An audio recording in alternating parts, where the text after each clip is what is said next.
Yes, you're watching Morning at NTV. We're talking about about energy, our capacity. We're saying electrification rates in Africa, we have one of the lowest at 22%. Are we generating power that can reach the poor and the vulnerable? I'll have that conversation later on with the CEO of AFIEGO, the African Institute for Energy Governance here in Uganda. But first, let's check in with our man on the ground, and he's in Karuma. Yes, Andrew. Yes, thank you, Flavia. We're coming to you live from Karuma, and today we are looking at how energy projects have actually changed the community, the vulnerable, the poor. What has been the impact? And Karuma becomes one of those projects actually that is of interest. A few weeks ago, there was a strike in Karuma, but yes, yesterday I established that it was actually addressed. And with me today, I have the lady here, Mrs. Alintuma, the Deputy Chairperson. She's called the Iron Lady Woman of Chiriandongo. Good morning, Yabo. Good morning, sir. Nice to meet you. Nice meeting you too, sir. And we have a village elder. Papa, good morning. Morning, how are you? I'm called Opio Kori Jurubabel. Up here. An elder from Kamdini, Oyam district. There you have it. And we have the sociologist with us here today. Good morning. My name is Isaac Mwesigwa, Yes. Senior Sociologist, Karuma. Senior sociologist. Karuma Hydropower. This man here has been in this area before everything came to place. He came here when they were sampling the grounds to see, is it really feasible? Will it work for us? He was here, he has been here long enough. And we have another gentleman. We have only leaders here. Good morning, sir. Morning, Ugandans. Yes. By the name of Gwang Sam Alunyo, the chairperson of the Great Kamdini, Oyam district. Uh-huh. And of course, with me, I have the veteran, journalist, Simon Kasyate. Nice to have you here. All right, we are having a conversation, of course, about the Karuma Power Dam. We've seen how far it goes. The power dam is actually estimated to have 600 megawatts kind of power. You as a chairperson, I'll start with you, Kwanza. You call it the Great Kiriandongo area. How has this project impacted on the people around you? Thank you so much, NTV. As I earlier made it, I'm Ogwang Sam Alunyo, the chairperson of Kamdini. Kamdini is in Oyam district. It is co-housing this project with the Mutunda in Kiriandongo. Yeah. I want to make it very clear to Ugandans that these projects have really greatly impacted on the people of Kamdini, Oyam district. How? How it has impacted most of the people within the project area and beyond. They have economically grown, they have reinvested a lot. It has improved the lives and livelihood of the people within the project area. And really, if you can see Kamdini, it is not Kamdini 4-5 years before. Kamdini has already become a metropolitan town, which we are having more than 102. Wow. 102 tribes in Uganda and beyond. We have Eritreans, we have Nigerians, we have Kamdini is now. It is now the Great Kamdini, I get it. It is a great Kamdini, I told you before. Oh, yeah. Yes. Well, there you have it. This is one of the leaders. He has actually made it much more clear. His community is having a lot of people from all walks of life. Now, the Iron Lady, you have really stood tall. You've gone against some policies that are not working for the area, and they were actually changed. Let's talk about the impact with regards to the women and the girl child in the area. How big has this impacted them? Once again, I'm called Edith Aliguma. I'm the district vice chairperson in Kiriandongo. Yes. There has surely been impact on the women and the girl child in this area. One of it is that the women from the rural area now move to the roadside and sell their crops to get income, better money that can take their children to school. And among the children that go to school is the girl child. And I'm sure that one has also promoted their education and it has also kept them well. However, amidst impacting them positively, we also imagine or we see some impact that is negative. Because the girl child also moves around here and you know where there's a big population, where there is an influx from other areas, there are also some social problems. Absolutely. There's high teenage pregnancy in the area. And how is that being addressed? Is it being engaged at a first stage? The local leaders are vigilant and they are trying to move around in a way of trying to reduce it or to engage to curb it. But we still feel there was a program that was embedded in the Sinhydro, in the project that is under CDAP, Community Action Plan. And we feel that if that program came on, it would help our girls to gain skills and therefore get themselves engaged in economic activities other than going in for prostitution and having the HIV disease and other things that can impact on them negatively. And even under that CDAP, there was a program of getting our women to microfinance.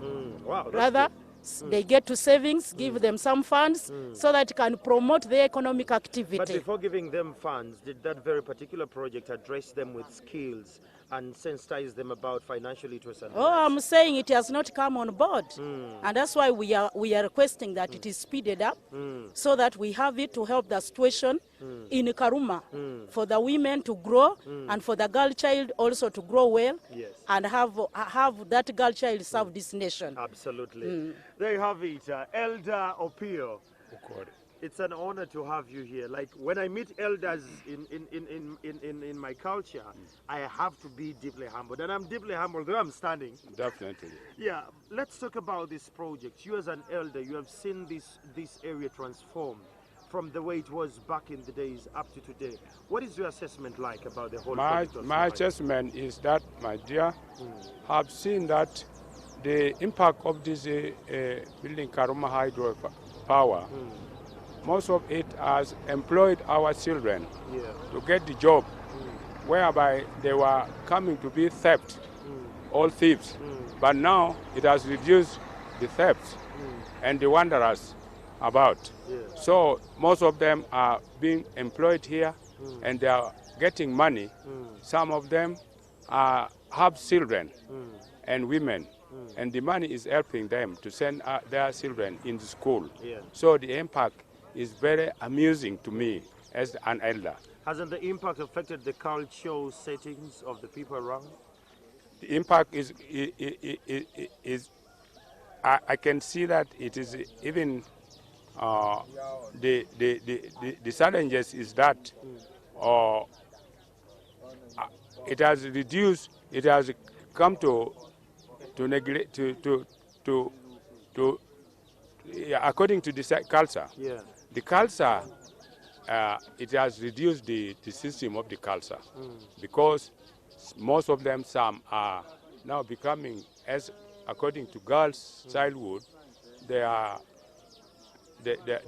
becoming prostitutes, as I can see, and it has made them to reduce our culture is not as it was. That I can see. All right, that happens to be Elder Opio. We are still in Karuma trying to look at how valuable energy has actually changed a lot of things. Now, with me here is the senior sociologist. This man was in the middle, was at the center stage of the strike when the workers were striking. I want to start with that. What happened to our workers? Why were they striking? Good morning, viewers. Yes.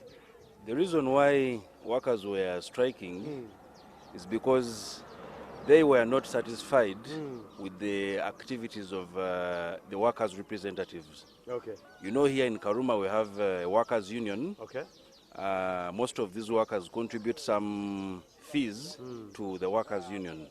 And they expect the workers' union to help them address some of the challenges they have with their employer, who happens to be our contractor.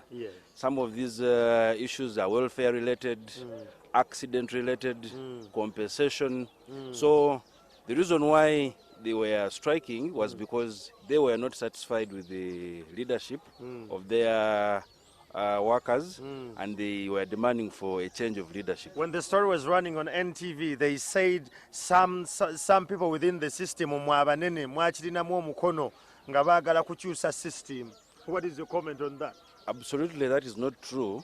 For us, we are neutral, and when this strike happened, we had to involve the leadership within the union itself. Yeah. We had to seek the indulgence of the National Organization of Trade Unions. Yeah. I saw the minister even came down came to Karuma.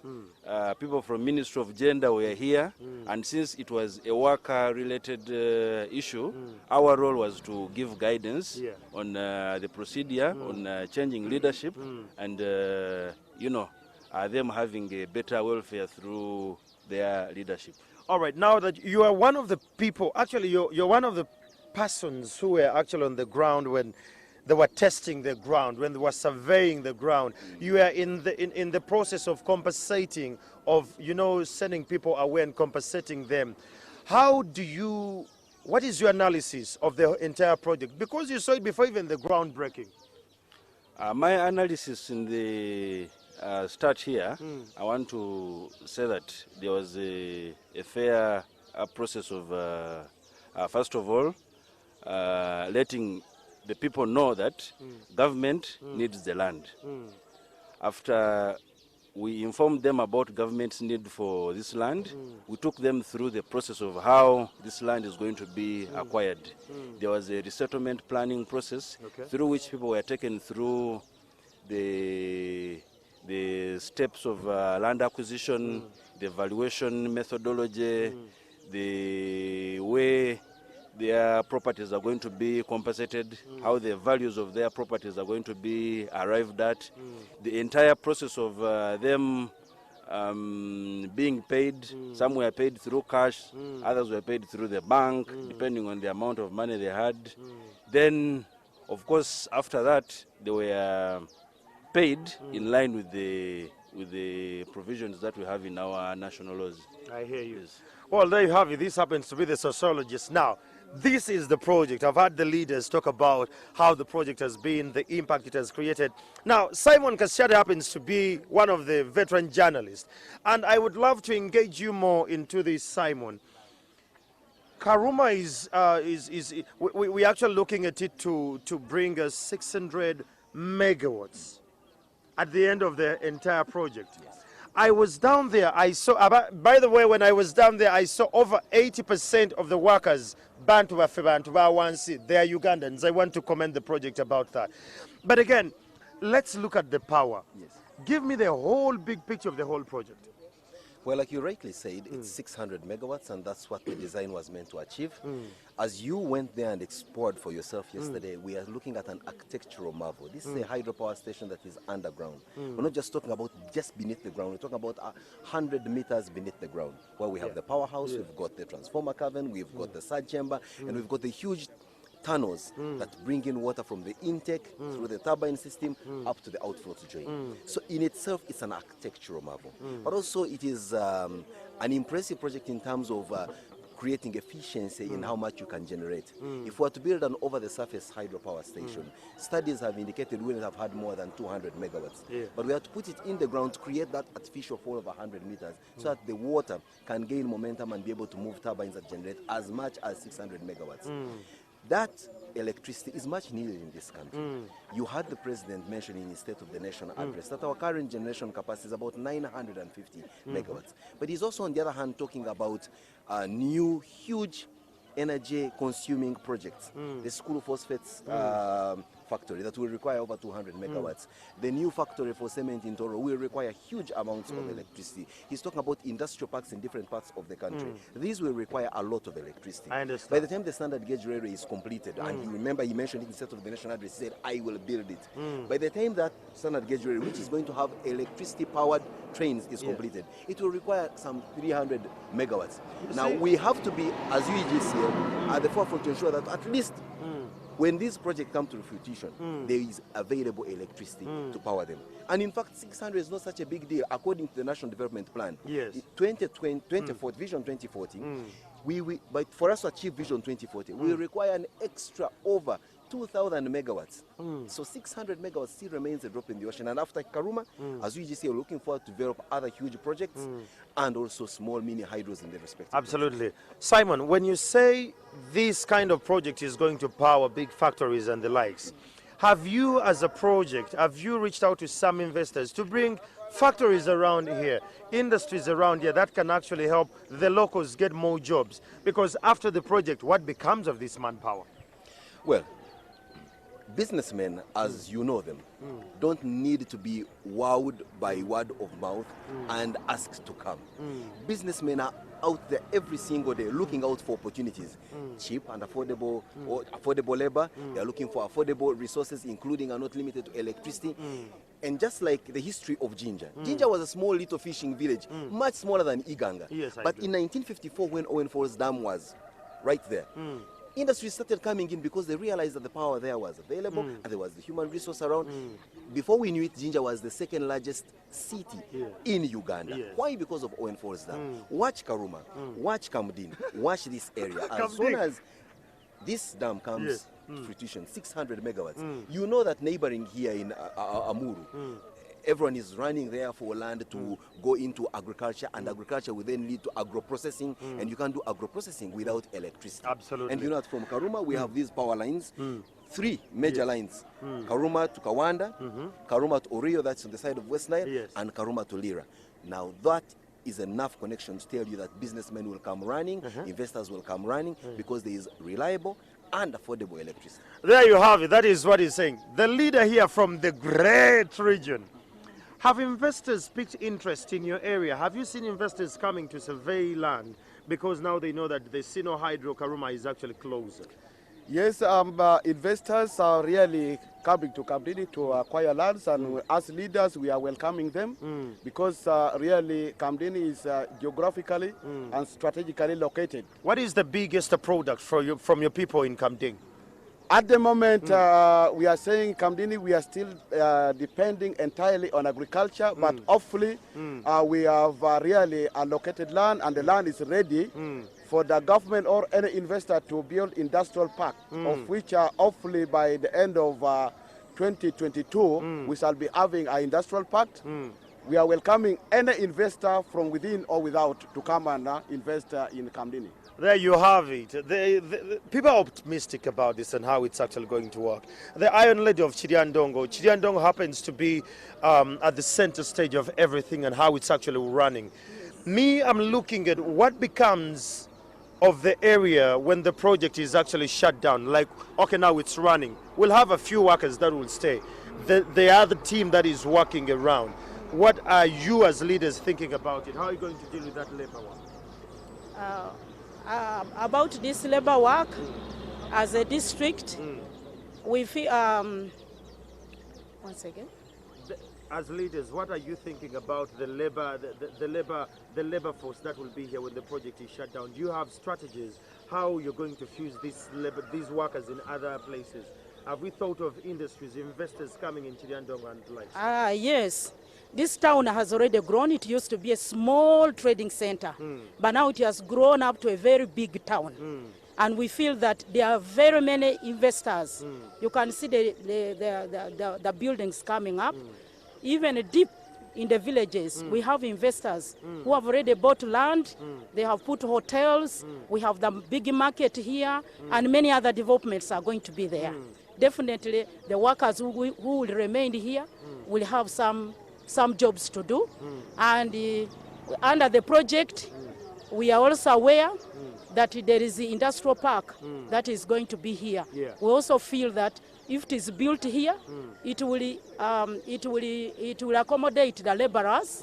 At the same time, we shall have our own children also to work in this area. And we also expect that under the project we have had promises on corporate social responsibility. We are in Kiriandongo. They are going to build us a secondary school. Even if it has not yet come, it has delayed. But we feel that the government should speed it up because it has already raised our expectation and our interest.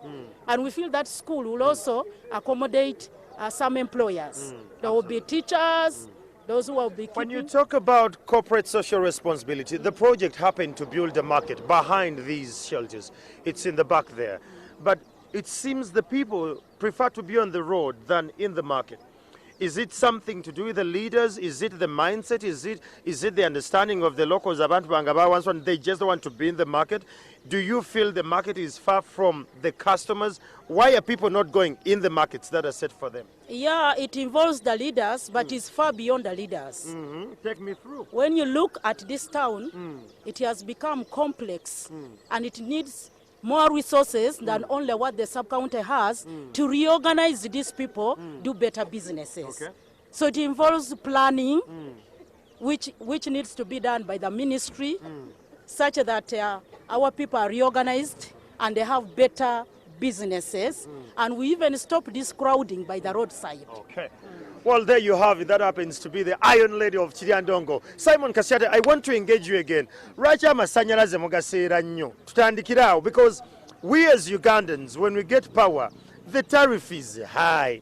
Tulina Isimba, tulina Jinja, Owen Falls Dam, tulina Bujagadi. Now we have Karuma. Why is power expensive? You as someone who is in the generating business, try to take me through. Andrew, Yes. you have asked the wrong guy a very good question. Yes. But I will nonetheless attempt to answer Absolutely it. try. It's more like asking the Irish potato grower in Kabari why chips at a takeaway in Kampala Is is expensive. expensive. Yes. All I do is generate electricity. Please. But beyond me, as UEGCL, is the Electricity Regulatory Authority. This is the authority set up by government through the Electricity Act of 1999 to regulate the sector and also set the tariff, Yes. putting in consideration the different factors. Now, I'll speak for myself as generation. This project you are visiting, or you visited yesterday, Yes. is going to cost us a whopping 1.7 billion US dollars. In Ugandan shillings, we're talking about over 5 trillion Ugandan shillings. That's an investment you're putting in there.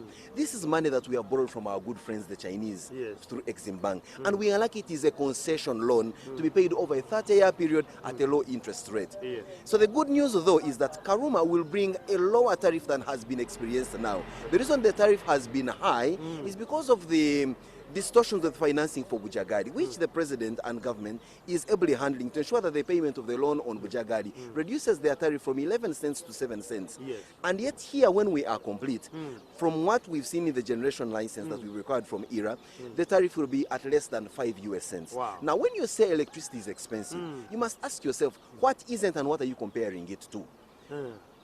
Is it more expensive than fuel, for example? Is it more expensive than the things that we have to pay for today? I think as we generate electricity, my clarion call has been about efficient use of electricity. You, Andrew, knows the CCs of your car. Yes. And you went for that car because you could only afford its fuel consumption. Yes. When it comes to buying electrical appliances in your house, you don't care how much your flat iron consumes, you don't care what your fridge consumes, you don't care what your microwave consumes, you just buy because of how good it looks and how big it is. Yes. I think Ugandans ought to also realize that the consumption of electricity has a lot to do with how conscious you are as an individual on how your gadgets consume. Just like you're conscious about cars. If you have a 4.7 cc petrol car, and Andrew has his 1.3 car, they do the same thing. They move you from point A to point B. Yes. But one consumes a lot more than the other. Yes. So as you buy your flat iron next time, look at the wattage of the flat iron. A 1,300 watts flat iron does exactly the same thing as one of 3,500 watts. Yes. Much of the electricity that we pay for as Ugandans is electricity we have not actually used. It's electricity we have wasted.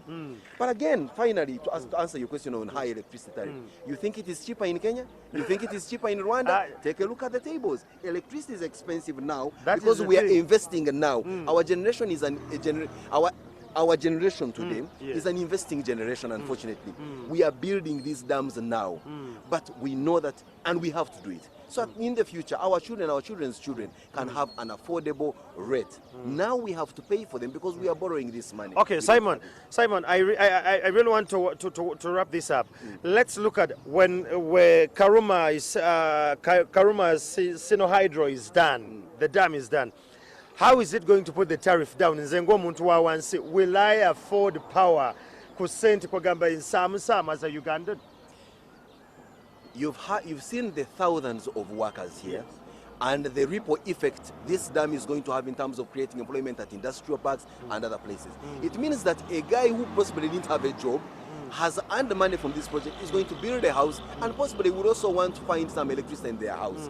So as our lives improve through job creation and other things, you'll find that there will be that demand for us to have these amenities like electricity in our houses. Now, it depends on the mindset of omuntu wa bulijjo. Amashanyarazi ogakozesa ki?